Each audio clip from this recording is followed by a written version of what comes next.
Welcome to Behind the Paranormal with Paul and Ben Eno.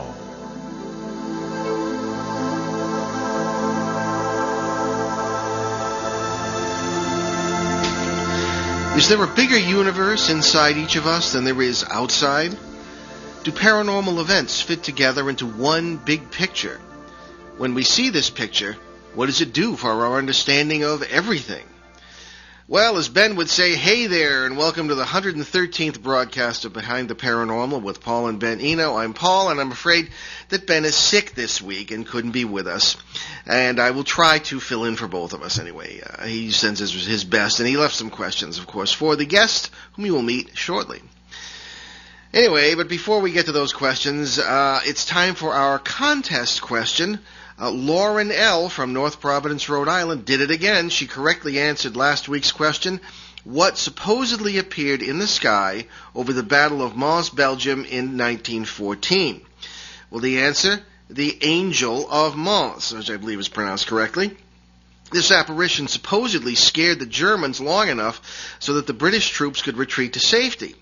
While there were many witnesses who swore to the validity of this apparition for the rest of their lives, it's been argued that it was based on a work of fiction that the British military used as a propaganda tool. Well, anyway, decide for yourself. This week's question is, what 1966 UFO case became known as Australia's Roswell? Now, come on, all you Australian listeners. This is your big chance. We know you're there because you send us a lot of emails. And if you'd like to tackle that, I suppose I don't expect you to call on the phone, but for anybody local, it's 401-766-1240, or from anywhere in the U.S. at 800-449-1240 here on ON 1240 and onworldwide.com. Or write us at Eno, E-N-O, at onworldwide.com. So if we don't announce a winner during the show and you still think you can get the answer, drop a line to Ben at behindtheparanormal.com. And the winner gets a copy of Exoconsciousness, Your 21st Century Mind, by today's guest. Dr. Rebecca Hardcastle was raised in West Virginia, then moved to Ohio. She received her bachelor's degree in philosophy and religion from Oberrhein College in 1973. She also did undergraduate work in philosophy at the Institute of European Studies in Basel, Switzerland.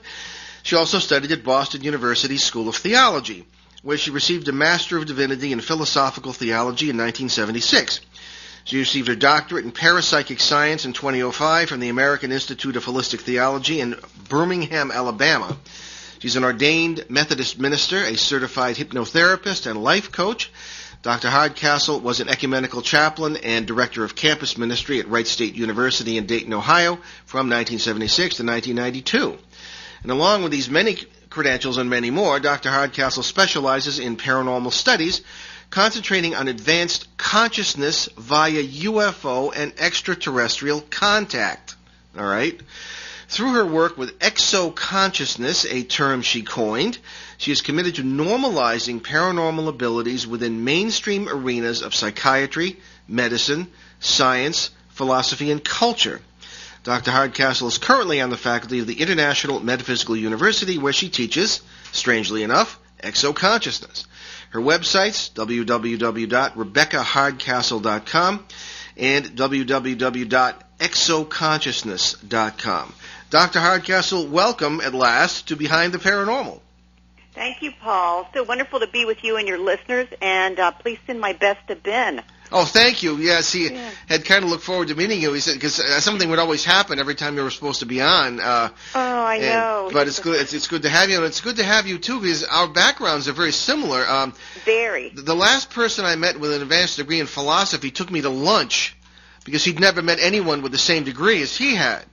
And so, if you were within reach, I'd take you to lunch. But at least we're talking. I would enjoy that. Okay, we'll take a rain check on that. Ben got better. Okay. So Ben usually starts us off, and he left a few questions for you here, and he starts out with, what is exoconsciousness? Exoconsciousness is a word that was actually given to me. I was very involved in a study of ufology, studying all types of UFO crafts and the history of it as you were, giving the questions to your listeners for your contest. And I was just totally immersed in it. I was going to a contactee group in Phoenix, Arizona, that's run by Ruth Hover. She has the longest running UFO contactee group in the nation. And I was just saturated with shamanism, ufology, beginning to go into exopolitics and work with Michael Salla. And one morning, I was literally just lying in bed, kind of in that half dream time, half awake, and the word exoconsciousness just was laid in my mind. And I was just told very clearly, or felt that I was told very clearly, that this was the concept that I was to dedicate myself to during this time and during my time here on Earth. And so the way I define it is exoconsciousness is the extraterrestrial origins, dimensions, and abilities of our human consciousness. In other words, it already exists within our consciousness. Okay. Now, pretend that I'm, Joe the truck driver, or Susie the truck driver, or Joe the secretary, Susie the secretary. How do you communicate something this lofty to ordinary people? Because it seems to me that if you can't communicate to ordinary people, it's useless. Well, the way I would just communicate to ordinary people, because I'm ordinary, I'm a mother and kids, and I just I work. The way I would explain it is that we all have a connection outside of ourselves that really lies within ourselves. And we could look at those connections in terms of religion, whether you want to say, Muhammad or Jesus Christ or Buddha, whatever religion that you're a part of, you come to a point within that religion that you say to yourself, this Jesus Christ or Muhammad or Buddha really isn't separate from me. It also dwells within me. And then I would say the same thing to them about their beliefs about extraterrestrials in the universe, that they are linked to a consciousness and an intelligence and a form, actually, outside of themselves that is also part of who they are. Okay. See, now here comes the notion of aliens. Now, where do alien life forms come into this? In other words, we've done whole shows on human origins and the possibilities, the probabilities of somebody influencing our genetics, or the Human Genome Project finding 223 genes that shouldn't be there. All this circumstantial evidence, so there are more than circumstantial evidence. Right. Where in your explanation do aliens come into human history, and where do they fit into this exoconsciousness picture? Well, I have read so much in that area that you just described that I would be inclined to say that we have met the aliens and they are us. Okay. Paraphrasing a Revolutionary War. An alien life form, and to try to each individual, I believe, comes to a point in their life where they can either remain separate from what they believe, or they can just become one with it and trust that this is something that's coming from my heart, as well as from my life, as well as from my mind, and come to see that they are part of a greater whole. Yeah. And I think these times of uncertainty that we're all going through is interesting. I was watching TV the other day, and they asked a question about the economy, and they had 6 people on at one time, and they just flew through them and had each one of them just give a really quick answer to what was going on with the economy. Every one of those people in their 10-second response said the word uncertainty. And I listened to that and I thought, oh, how interesting, because, well, you as a philosopher know, existentialism and many schools of philosophy dealt with the void. That we are in a void, and many schools of shamanism deal with the void, and many of us have literally lived our lives for the last, decade or more where we have artificially put ourselves into places of uncertainty and artificially put ourselves into a void so that as we maneuver and navigate these times, we actually know where we're going with this. Yeah.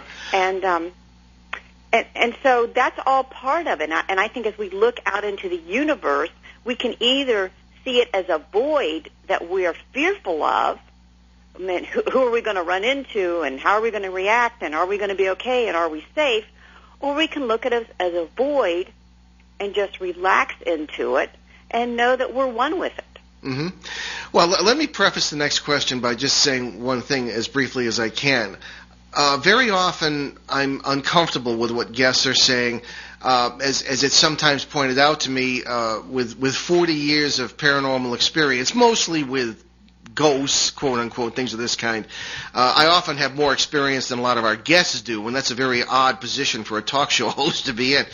But in your case, in the case of people like your associate Terry Mansfield, who was a guest a few weeks ago, right, or astronaut Dr. Edgar Mitchell, who was a guest some months ago, I feel very comfortable with what you're saying, as ivory tower as it might sound to many people. Let me explain why.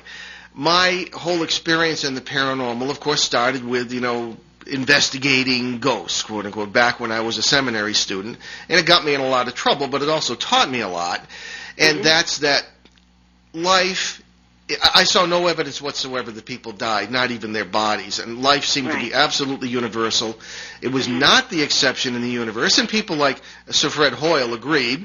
It was the late Sir Fred Hoyle. And as much as death means anything, and that there was a certain unity that was just shot through the whole universe, the whole multiverse, and it was so obvious after you looked at not just at ghosts, but what they mean. Not nobody, but a lot of people don't go beneath the surface there. They bring out all the little instruments and they record, temperature fluctuations and all this stuff to maybe prove, well, there's an afterlife. What does that mean? And the ultimate meaning seems to be that there's this unity that, precisely as you describe it, that shoots through the universe. And this includes all life, which would include extraterrestrials who might be beyond us in consciousness. Now, so I am with you on this, okay? However, maybe it's a guy thing. Maybe it's the areas of philosophy or theology I went into later on.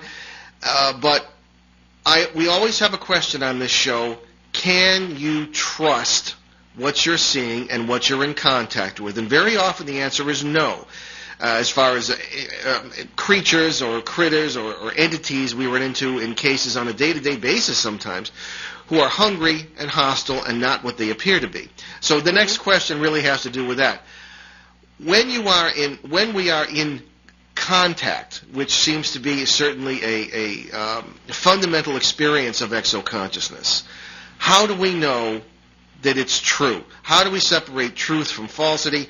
How do we know that these entities are really our friends in the long run? That's a very good question, and thank you for your, giving me more information about who you are and what you've experienced, and how I was just reading your work and saw you, referring to multiverses, which is, exactly how I look at this universe, and you are describing a traveler, whether it's an astral traveler or teleportation traveler or consciousness traveler. How do they know that they're safe? And I, like you, I'm sure, have had a great depth of experience in astral travel and going into dimensions where maybe I didn't feel particularly comfortable.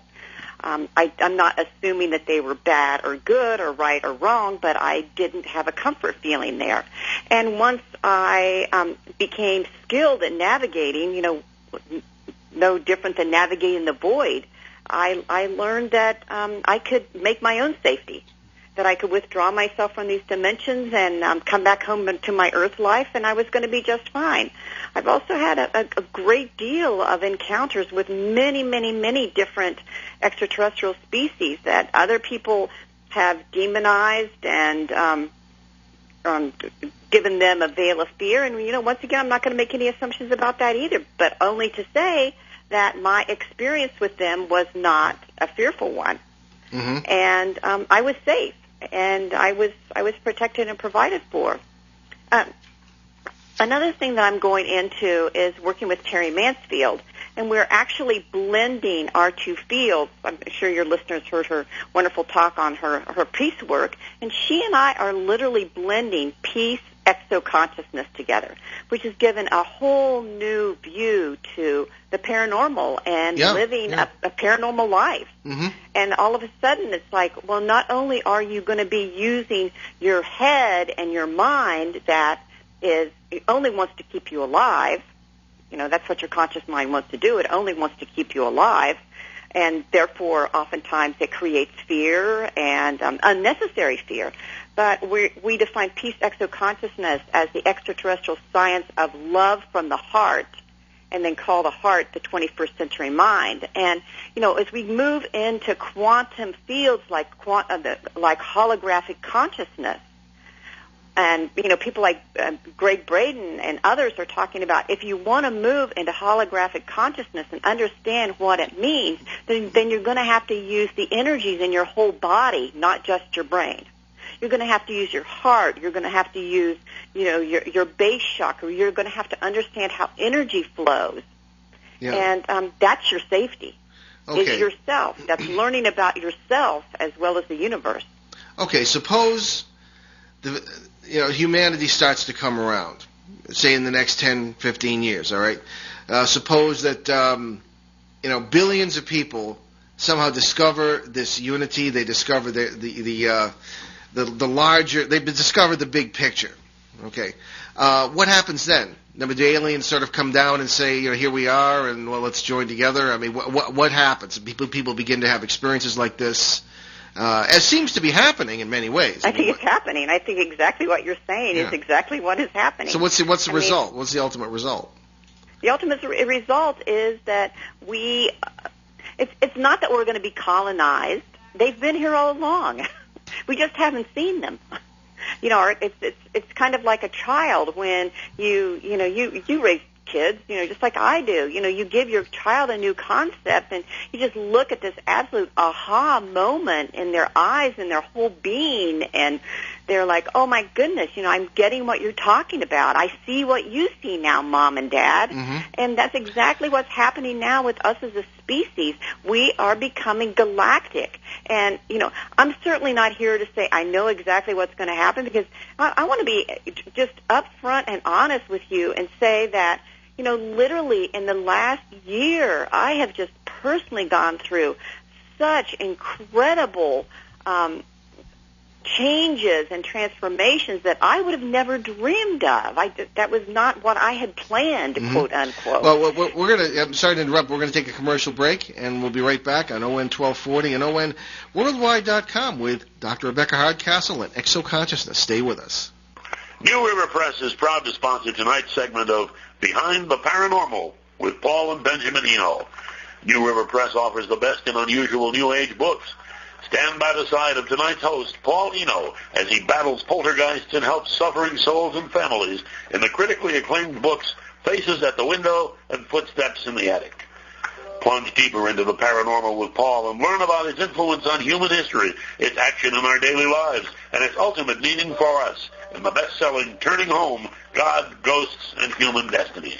Available now from New River Press, publishers of unusual books. Visit newriverpress.com, amazon.com, or your favorite bookstore. And set for release late this year in one of the most unusual books on the subject ever written, Paul gives us Dancing Past the Graveyard, What Ghosts Have to Say About God. Okay, we are back behind the paranormal with Paul and Ben Eno, minus the Ben today because he's sick. Sorry about that. And let me give you our numbers again, 401-766-1240 locally and 800-449-1240 from anywhere in the USA. This is WOON 1240 AM in New England's beautiful Blackstone River Valley and ONworldwide.com. And we're speaking today with Dr. Rebecca Hardcastle about the lofty and beautiful notions of world unity through the paranormal, if you want to say that, exoconsciousness, and expanding our consciousness to really understand that we are all one, and that includes the universe and all its denizens.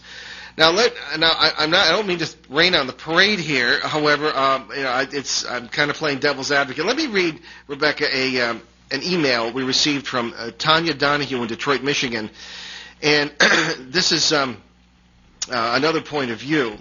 I don't get it. Thousands of humans report being abducted by aliens every year, and I believe I am one of them.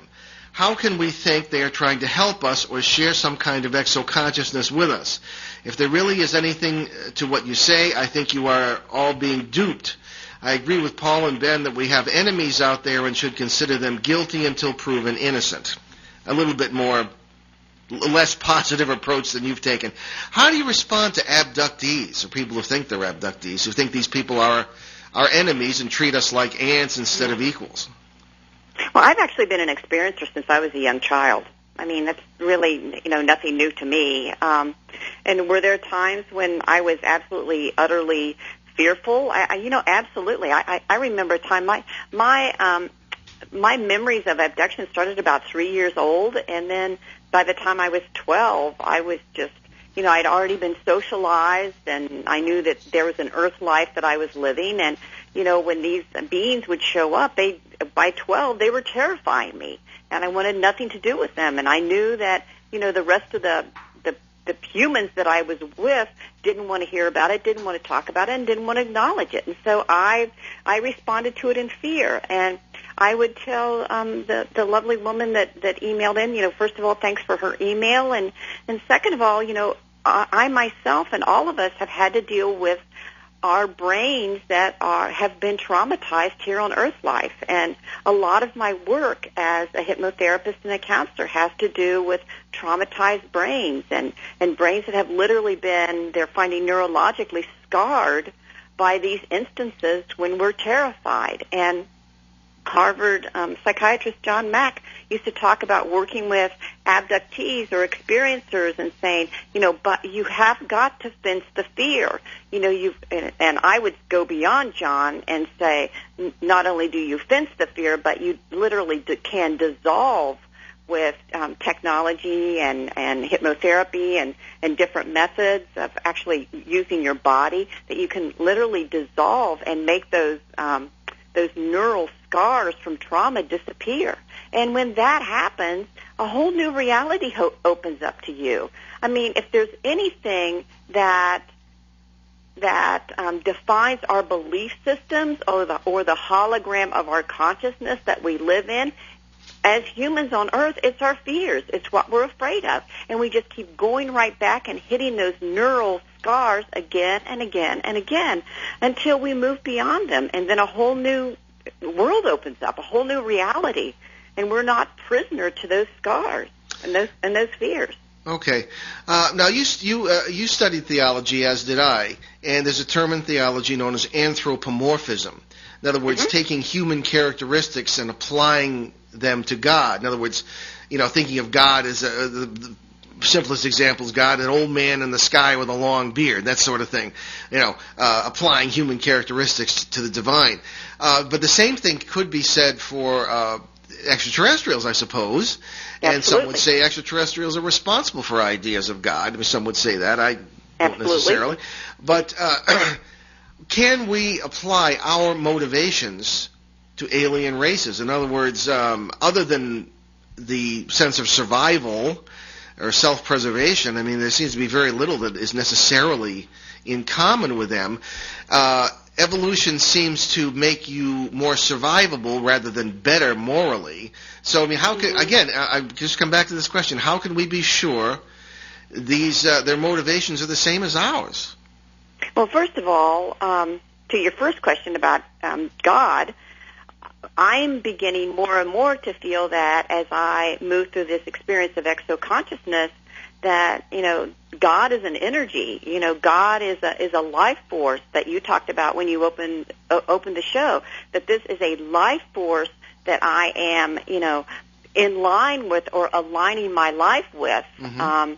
And that leads to all sorts of things like the possibilities of longevity, the possibilities of changing my DNA, the possibility of being one with this cosmos that, my consciousness can go out and explore and learn about.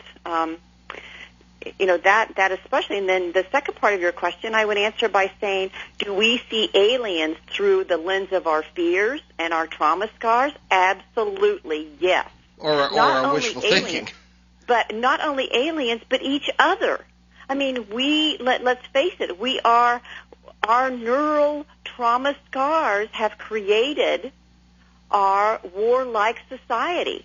And now that we are finally in the early 21st century, given this phenomenal gift of being able to dissolve and reroute around those trauma scars to find a new reality where we don't have to be scared to death every minute of the day. Even when we want to go relax and go to the movies, we're afraid. Mm-hmm. You know, this is a whole new reality that we can open up for ourselves if we choose. Yeah. Now, will everybody choose it? Probably not, and that's okay, too. You know, there's all sorts of dimensions. You choose the dimension you want to live in. And if it's one free of trauma scars, I can be here to say that that's a beautiful dimension to live in. Yeah. Well, I mean, nobody wishes, you know, for the success of this more than I do. All right. However, I again have to point out one thing that I pointed out to Terry when we spoke, and others who are sort of working hard in your movement, that I just don't believe you can go to someone like Bin Laden or Kim Jong-il, give them a big group hug, have a heart-to-heart, and everything's going to be great. It ain't going to happen. I mean, how do you approach people like that? And there are evil people in the world. How do you approach people like that? There are dimensions in our world there are dimensions. There are multiple dimensions out there that people that have that are aligned with death. I mean that's just part of the whole of our universe. But I also believe that once you get to the point of respecting that. I mean, I feel that if you're going to be part of a life force, that you begin to trust your heart and your body and your what I call the eighth intelligence, which is a psychic intelligence. I use Gardner's work on multiple intelligences. Yeah. And I added an eighth intelligence on top of that, and I talk a lot about that. That eighth intelligence is our psychic intelligence. Now, when you have a psychic intelligence, there are no more terrorists. There are no more people behind the scenes pulling the strings because your psychic ability has already ferreted out what the game is. You, Paul, and your son, Ben, and probably 90% of your listeners have such highly attuned psychic abilities, they already know what the deal is. And when you know what's going on, then you don't go there anymore. Yeah, well, it's buried under a lot of baggage, but I think you're right. Yeah. Yeah, and I think that you were asking a couple questions ago, what's it going to look like when as this all unfolds? Well, that's one of the things it's going to look like when people get on TV and they make statements about things, or we read something in the newspaper about the next war to flare up or whatever. Our psychic intelligence already knows what's going on. It's just, and we're all built and wired with it. It's just learning how to trust it. I see what you mean. Yeah, I agree. Okay, well, let's hope that can carry us through. But now let's get back to alien influences. Okay, we often, we try to get people to think deeply on this show, and we'll get emails from, and it works because people write in the most marvelous questions, and think of things we haven't. And one of the things that sometimes comes up is the idea: do we, meaning our species, really belong on this planet? Are we really native to this planet? Because we just don't seem to fit. And there might be a number of reasons for that, one of which is alien influence on our genetics. And there's a certain group among the listeners who have an opinion that there is alien contact going on right now. It's because they feel guilty because they messed us up at some time in the distant past and wanted to sort of fix things, and ranging all the way to the systematic attempt to unify everyone and tie into the exoconsciousness so that we can and all this sort of thing. Do you believe that we were influenced genetically by aliens in the early part of our existence as a species? I believe that there is an inordinate amount of evidence, whether it's ancient or contemporary, that there's an inordinate amount of evidence that would say yes to that. Yeah. And also, the other reason that I would validate that that's happening is that we are now doing it to ourselves.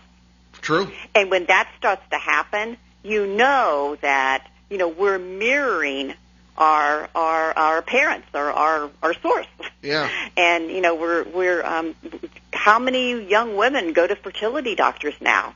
How many people are going in and looking to, change the DNA structure in their body, cloning and robotics and creating super soldiers as hybrids. Oh my goodness, we are immersed as a society in doing it to ourselves. It's a potential horror show. Of course it was done to us. Yeah. We're doing exactly who we are behaving as people who were created in this manner.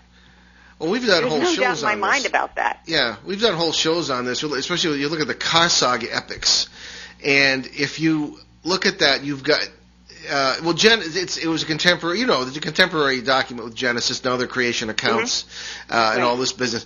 But you've got the mother goddess, whom the Sumerians thought as a mother goddess, Ninlil, doing literally what today we would recognize as genetic experiments, taking saliva and blood, prime DNA sources, and turning the local natives into slaves. Some people would say it looked like to do the work that their people didn't want to do anymore. Right. And I mean, aren't we doing the same with our super soldiers? Yeah, I mean it's really creepy. Non-collateral warfare. So let's send out these robotics and these super soldiers. I was just actually had the privilege of being at an incredible seminar with some different people who were actually discussing the ramifications of all these super soldiers, and once they're given these superior abilities and they're done with their enlistment, they go back to normal lives, and do you remove all their superiority or do you leave it in? And it's a nightmare. Well, I don't know that it's a nightmare, but they had to make tremendous construction workers. Yeah, and I think that, you're going to look at this, and, I mean, all these issues, now we're at this point in society that it was very, very clear at this conference where, the whole, and you'll respect this, coming from your theological and philosophical background, to the people in this room, ethics was nothing more than how do you get past the next lawsuit that's going to get thrown at you. well, that's exactly what I was going to bring up next, because it didn't, if this is anything like what actually happened. It's going back to the Karsak epics, and if we're translating it properly, then where was the morality here? Right. Yeah. Absolutely. So I mean, and not only that, have a lawsuit. but if they used their own gene, I mean, the saliva and the blood supposedly came from one of their own people. How alien could they be? Right. You can't breed a cat with a rat. No, you can't. And they're from the same planet. So what does this mean about how alien they really are? And how far down the road of history of human evolution was this story told? Exactly. So maybe it was species, it might be species interrelating with species. I mean, that's the one thing. I love this field because it's like Alice in Wonderland. You open up one door and there's millions more to open. I mean, there's that's true. You answer one question, there are 20 more. And I don't think a lot of the answers are all that pleasant. Okay, let's move to the next step here. And this is an email from Harry G. in Sturbridge, Massachusetts. And Harry writes, I'm not some kind of crazy conspiracy theorist, but looking at Rebecca Hardcastle's website makes me wonder, what are these people trying to lead us to? Whether happy aliens are involved or not. Happy aliens, I like that. It looks to me like trails. Yeah. It looks to me like a mass consciousness that could create a police state on a scale unimaginable by Hitler. Thank you, but I like the paranormal, but I also like my narrow little life and thinking for myself. That's fine. What do you say to Harry here? Oh, I would say to Harry that good. I think you probably have a very, very pleasant, happy life, and that's wonderful. I'm not here to convert you or anything like that. As a matter of fact, I'm in a absolute agreement with you. I mean, being in this field, one of the things that I struggled with the most was the whole issue of mind control. And I'm teaching at International Metaphysical University, and one of the whole sessions is just saturated with, what happened in mind control and what happened in Nazi Germany and how has that spilled over into modern medicine and psychiatry and religion. Religion is full of chanting and symbolism and ritual, which, quite frankly, is mind control. It's getting everybody into a mass you can argue that, yeah. Yeah, and as I did my work in hypnotherapy and learned about mind control, that was one of the things that I had to deal with, was coming from my religious heritage that I was brought up and educated in, and to take a new look at it. And, I began to see it with totally different eyes. It's like, oh, my goodness, this has gone on. And yet this is also part of, as we were talking about, the whole human history. Ritual is, whether it's Dan Brown writing about the lost symbol or whatever, this whole, sacrifice and ritual and kind of barbarian, carnivorous type of behaviors is part of our religion. It's part of who we are as humans, and we can either choose to participate in that or not. And that's one of the things that psychic intelligence does. It frees you. It frees you from all of that manipulation. Okay. Once you get rid of those trauma scars, once you trust your inner psychic ability, you don't have to be part of the mind control game anymore. Yeah. I also want to say to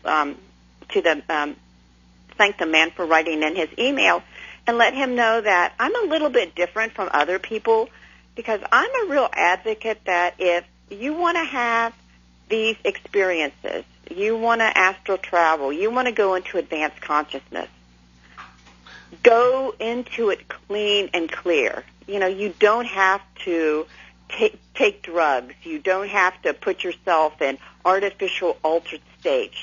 This is something that your human consciousness is able to do with ease if you just relax and trust it. Well, that's what I want to get into. I just wanted to remind everybody you're listening to Behind the Paranormal with Paul and Ben Eno on WOON 1240 AM and ONWorldwide.com. And we're speaking today with Dr. Rebecca Hardcastle, expert on exoconsciousness. And we've been having a fascinating discussion, which I have to continue here by asking a question that also has come up among listeners on various subjects when we've talked about things of this kind. How do I put this? There is a certain feeling that, well, let me preface that by saying that when I worked in psychiatric hospitals as a seminary student and as a grad student in psychology, I would run into people who were schizophrenic, and all sorts of labels were applied to them, but I was convinced they were experiencing the multiverse. They were experiencing where they already were living lives as this person or that person, and instead of turning it into a larger self for them to live, it sort of didn't really work. They were having trouble with it, and they were their consciousness was expanding, but it wasn't really working. And that leads to the question that some of our listeners have brought up. Could it be that we are not yet quite up to this? That we are not yet quite at the point in our revolution where we can experience exoconsciousness, where we can experience all that we really are throughout all these worlds, or alien, whatever. I mean, do you think we are up to this as a species now? Well, I think it's a little late to be asking that question, don't you? Well, frankly, I think we started out this way and lost it. I think we did too. Yeah, okay. I think we but I'm started simply, out this way. My job is to ask difficult questions. Right. I mean, no, actually, I agree with you on more than you think. We've already answered that question. Yeah. I mean, it is who we are. Like I said at the beginning, we met the alien, and it is us. I mean, it's just beginning to see, whether you're going to go and say to your life that I'm going to study Buddhism, because deep inside, that person that studies Buddhism knows that they are Buddha, that they are the Buddha energy. True. It's the same thing that's happening here. But it's different. It's something that our human race has been doing, but only in little pockets. And now I don't know about you, Paul, but I am so thrilled by how mainstream is just embracing and accepting this work. I don't sound like it, but I'm just as excited as you are. Oh, I was just at a luncheon the other day, and everybody was sort of getting together for the first time and telling their stories, and everybody told the story about how, quote, I never fit in.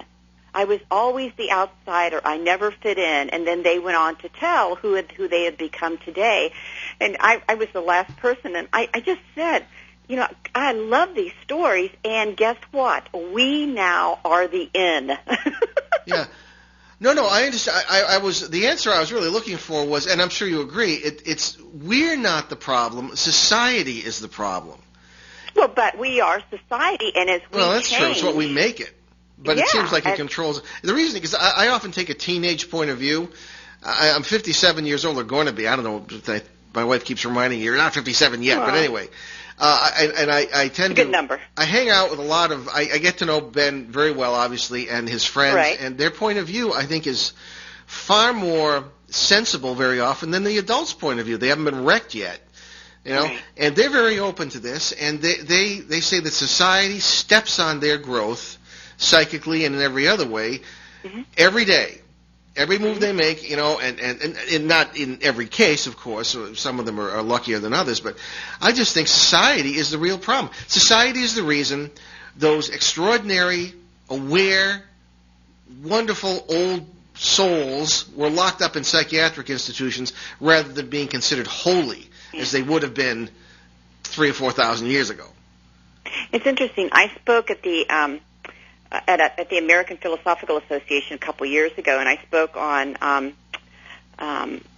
exoconsciousness and psychopathology. Oh, yeah. And psychopathology being, of course, the medical model of the disease model of consciousness in the mind. So it was interesting. There were philosophers there, and there were psychiatrists there, and I spoke about exactly what you're addressing. You know, how are we going to get to the place where exoconsciousness and allowing our human species to have this phenomenal gift of advanced consciousness and psychic intelligence and live where, you know, secrets and death and, you know, war and trauma are a thing of the past, that they no longer exist in our reality. And then we were talking about, of course, you know, people who are experiencers that are, you know, put into mental facilities as you were describing, and whether or not they were actually, you know, experiencing this whole multiverse and what that means. And it was interesting because we talked about how psychopathology is really just a response to culture. And when culture changes, they go back in and they rewrite the DSM and they put a different diagnosis on it. So we are the grassroots organization that are actually, and Ben's generation, we are the ones that are going in and changing the culture, and medicine and psychiatrists are just simply going to react to us. I sat there in those rooms and I started thinking, okay, who has actually made the leap and changed culture? And of course I came with homosexuality. And so I asked these psychiatrists, I said, you know, for goodness sakes, how did you all change your mind about homosexuality? The answer astounded me. They took a vote. They took a vote? They took a vote. Okay, but hearts must have changed. Yeah, because, you know, Max Planck, the great physicist, once said that people don't change their opinions. People who oppose certain points of view, newer points of view, die, and the ones who grew up with those points of view come into power, and that's why they become accepted.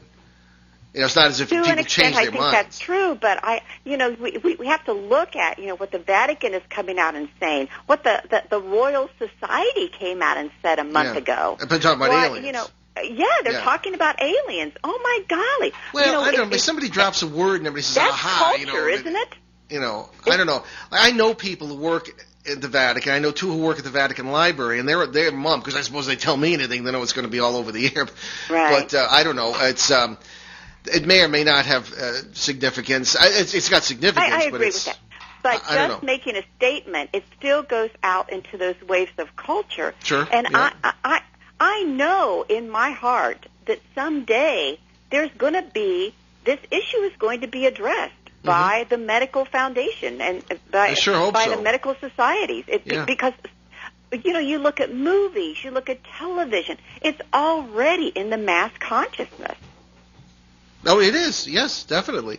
As I say, people often say, gee, are they getting us ready for something? First, I don't know if I give the powers that be that much credit for organization, that they could, get the media in line and medicine and all this. But one does wonder that, for the last 50 years, we've been learning to deal with the Klingons and, people like this. How hard is it going to be to deal with any kind of reality that comes up? And I don't think an awful lot of people would be surprised that, if somehow aliens made themselves known, or if the Pope or somebody came out and said alien life exists. I don't think that's the issue. Because why is it that whenever we talk about this subject on this show, and again, if these things hadn't happened to us, I wouldn't believe it. But when we talk about government cover-ups, when we talk about things of that kind, weird things start to happen. And you talk to any researcher, and almost any researcher, and they'll tell you when they get into this stuff, strange things start to happen. There's still a cover-up by somebody of something. And why is it? I mean, are they opposed to the discovery of exoconsciousness by the people, or do they know something we don't know? What say you? I would say that there are people. I think there's a lot of powerful self-interest in the whole military-industrial complex that have a real stake in, making the whole disclosure process be militaristic. I mean, look at Avatar. Everybody was raving about Avatar. Oh, my golly. I thought Avatar was beautiful, but, quite frankly, the last third of the movie I could have lived without ever seeing. I thought it was a violent video game. And, I can't. Ben's our movie expert, right? Yeah, I just felt as though, I guess me, for my life, because I'm just a person who's relating to other communities and other people, and I think it all comes down to my life. And, I'm choosing to have exoconsciousness, and I'm choosing to have my relationship with extraterrestrials be one of peace and advancement and growth and development. Do other people want to have relationships with extraterrestrials become militaristic and death? Absolutely. I'm not here to eradicate that. I'm not here to fight with that. I'm just simply here to be and hold the energy space that I'm holding. But I know in my heart that I will always choose life over death. Well, we're coming. I think that's an excellent way to end the main part of the discussion, because we've got coming down to the end of our time here. But I wanted to ask one or two more questions that we're not going to have time for. But one is, I just wanted to make the observation that you're not just out there on the radio or writing books about this. You're taking practical steps to bring it to people. And one of these is Quantrek Corporation. Can you tell us about what Quantrek is? Yes, it's Quantrek, QUANTREK.org. Yep. Terry Mansfield and I are working with Dr. Edgar Mitchell in Quantrek, and Quantrek is focusing on Edgar Mitchell came back from the moon and founded IONS, which is, the wonderful consciousness group that's done so much exploration in fields of consciousness. And then he moved on from there, and he is working with Quantrek and founded Quantrek with a group of physicists, many of whom are extremely comfortable with extraterrestrial intelligence. Oh, yeah. Yeah. And he is working in fields of zero-point energy. When we look at the whole bubble that was created around the Internet, what that did was, a lot of people lost money when the bubble burst, but it also made free information available. You look at what's happening in cap and trade. You look what's happening in global warming. It's probably going to be the next bubble that gets created, but I think the end result of that is it doesn't have to go that way. But, the end result is humans are moving toward having free energy, and that's going to be just a revolutionary thing here on our Earth. So Quantrek is moving to bring that to the planet. And I think that's the next step. And, any kind of energy also has inherent dangers in it. That's why, as we moved into the nuclear age, there were so many instances of extraterrestrial sightings over these nuclear installations because, there's a guiding force there making sure that we are cared for and protected. Yeah. And I think the same thing is happening with the with zero-point energy. Okay, just tell us about your next book. What's up? What's coming up for you? Oh, that's exciting. Probably going to do, my next book is probably going to be with Peace, Exoconsciousness. Do it together with Terry Mansfield. She and I will be doing it. Be bringing in the whole issues of how do we as a species change our DNA? How do we have longevity? How do we create environments where longevity is a possibility? Because that's something that if you look at extraterrestrial civilizations, they have longevity. That's been something historical that they possess. Looking at the whole eighth intelligence and the possibilities of that, as well as looking into. I learned a lot. I'm learning a lot. I'm on a huge, steep scientific learning curve. Learning about neutrinos and free energy and different ways that quantum physics works. And okay, so I'm afraid we got to go. But okay. Dr. Rebecca Hardcastle, what a wonderful and fascinating discussion. Thank you. We'll be in touch. We'll have you back, and best of luck in your work. And also, something about the Phoenix Rising Conference, maybe if you can, April 10th in Phoenix. Okay, yeah. Okay, thank you. Very good. Okay, speaking of April 10th, there's also April 11th. And thanking again Dr. Rebecca Hardcastle. But April 11th, we're doing our blockbuster 3-hour special on CBS, Ben and me, with also Dave and Tom Jones from Caps Paranormal. We're going to have a 30th anniversary radio panel in honor of the commemoration of the Rendlesham Forest and Bentwaters UFO incidents in Great Britain in 1980, known as Britain's Roswell.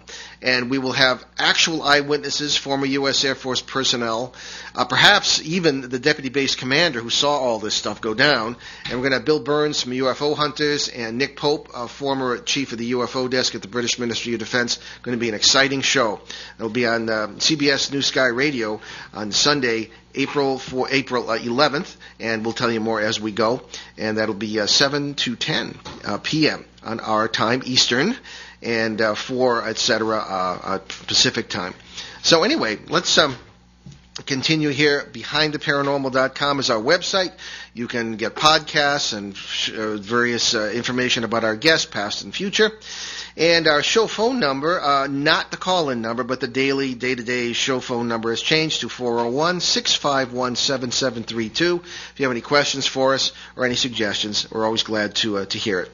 So many thanks to our producer. I guess we started out with Dave. We ended up with Brittany, and always a pleasant to have either one of them. And we'll see you next week, Saturday, February 27th, right here on WOON, 1240 a.m. and onworldwide.com at 11 Eastern a.m. and 8 a.m. Pacific. Our guest will be Heather Woodward, an expert in the weird art of psychometry. That's the ability to literally read objects. Imagine the possibilities. And on our regular Sunday show tomorrow night, 7 p.m. Eastern, 4 Pacific, CBS Radio, newskyradio.com in Seattle, Boston, and Detroit, our guest will be Mary Marshall, animal communicator and intuitive healer, to talk about how and what we can learn from the animals. Check our show website again, BehindTheParanormal.com, to see where you can pick that up. And in the meantime, we leave you with a quote from the good old Mark Twain: "The only way to keep your health is to eat what you don't want, drink what you don't like, and do what you'd rather not." And we'll see you next week. Return to this radio frequency 167 hours from now for another edition of Behind the Paranormal with Paul and Ben Eno.